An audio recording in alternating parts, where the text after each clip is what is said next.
Assalamualaikum warahmatullahi wabarakatuh. Saya perwakilan dari kelompok 11 ingin menyampaikan materi psikologi yang berjudul metode spesifik.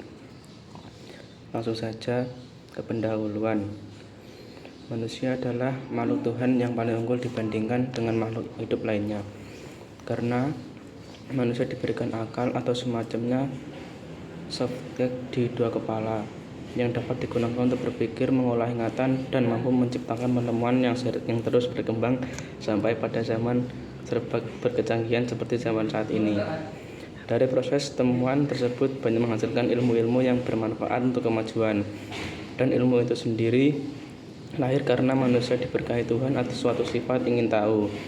Keingintahuan seseorang terhadap permasalahan di sekelilingnya dapat melukai kepada keingintahuan ilmiah.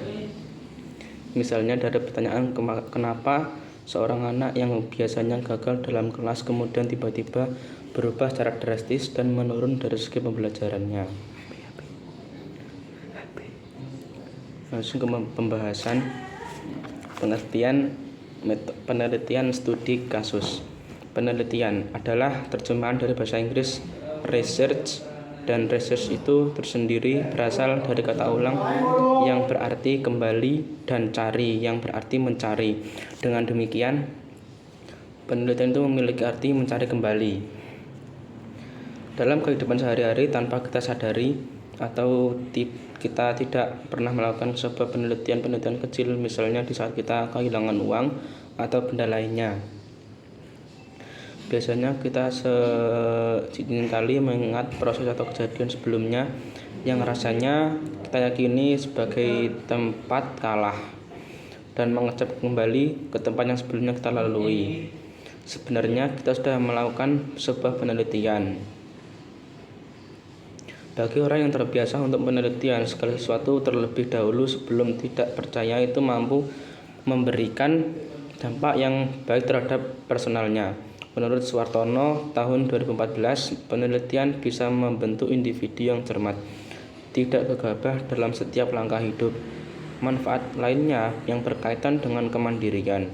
Melalui penelitian kita akan mampu untuk menjawab semua keraguan atau ketidakyakinan kita terhadap sesuatu dan mampu untuk memuaskan rasa ingin tahu kita, sehingga kita tidak begitu saja mudah percaya dengan ucapan seseorang sebelum kita menemukan sendiri hasilnya dengan jelas. Yang kedua, studi kasus. Studi kasus berasal dari terjemahan dalam bahasa Inggris sebuah kasus belajar. Kata kasus yang menurut sekata kasus yang menurut Nang Oxford, pembelajar tingkat lanjut kamus dari saat ini Inggris, diartikan sebagai 1. Instance atau contoh terjadinya, 2. Keadaan sebenarnya dari urusan situasi, dan 3. Keadaan atau khusus kondisi berkaitan ke sebuah orang atau benda. Secara berurutan artinya adalah 1. Contoh kejadian sesuatu. Yang kedua, kondisi aktual dari keadaan atau situasi, dan yang ketiga, yang terakhir adalah lingkungan atau kondisi tertentu tentang orang atau sesuatu. Tujuan penelitian studi kasus. Seperti pada hal tujuan penelitian lain pada umumnya, pada dasarnya peneliti yang menggunakan metode penelitian belajar kasus bertujuan untuk memahami objek yang ditelitinya. Meskipun demikian, berbeda dengan penelitian yang lain. Penelitian kasus belajar kasus ini bertujuan secara khusus untuk menjelaskan dan memahami objek yang ditelitinya secara khusus. Sebagai suatu kasus berkaitan dengan hal tersebut, Yin tahun 2003-2009 menyatakan bahwa tujuan penggunaan riset studi kasus adalah tidak sekedar untuk menjelaskan seperti apa objek yang diteliti, tetapi untuk menjelaskan bagaimana keberadaan dan mengapa kasus tersebut dapat terjadi.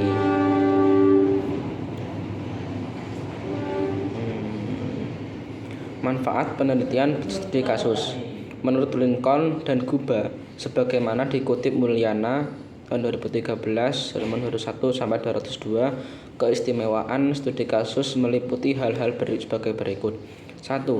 Studi kasus merupakan sarana utama bagi penelitian emik, yakni menyajikan pandangan subjek yang diteliti. Yang kedua, studi kasus menyajikan deskripsi menyeluruh yang mirip dengan apa yang dialami pembaca dalam kehidupan sehari-hari (everyday real life). Yang ketiga, studi kasus merupakan sarana efektif untuk menunjukkan hubungan antara peneliti dengan subjek atau informan. Yang keempat, studi kasus kemungkinan pembaca untuk menemukan konsistensi intern yang tidak hanya merupakan konsistensi gaya dan konsistensi faktual, tapi juga keterpercayaan atau dapat dipercaya. Yang kelima, studi kasus memberikan uraian tebal yang diperlukan bagi penilaian atas transferabilitas. Yang keenam, studi kasus terbuka bagi penilaian atas konteks yang turut serta berperan bagi pemaknaan atas fenomena dalam konteks tersebut.